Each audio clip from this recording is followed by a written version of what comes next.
Hi, I'm Leslie Bailey, and I'm the owner-operator of Vintage Pixie Studios. Studio came about because I used to own Twas the Month Before Christmas, which was a storefront on Victoria Avenue in the downtown. And when my lease came up and it wasn't feasible for me to stay, I decided to move home here, and that gave me the opportunity to change things up a bit.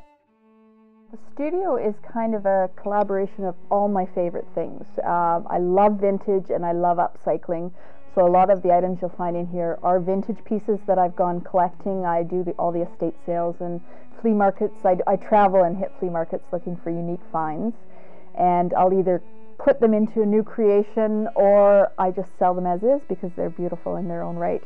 So the studio is a combination of all these vintage finds as well as my creations, which I think are a combination of vintage style and whimsy.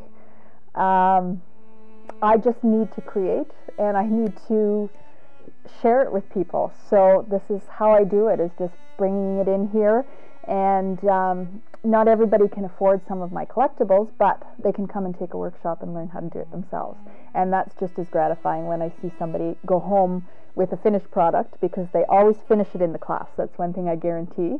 I know myself, if you take a workshop and you don't finish it in class, you don't finish it. It just goes home in a pile. So when people leave with a finished product and they're in shock that they made it themselves, there's a wonderful feeling that comes with that, and I get inspired to make more things. More of what you find in the studio is handmade, and handmade by myself, sometimes with a little help from my partner, but for the most part it's creations that I've made, or it's creations that I've found in my hunting, in my flea market treasures, and it's not something you're going to see at a box store. Yeah, a lot of vintage and a lot of handmade, and everything's unique, and the handmade is all one of a kinds. They're not something made from a pattern, they're created in my head and then produced.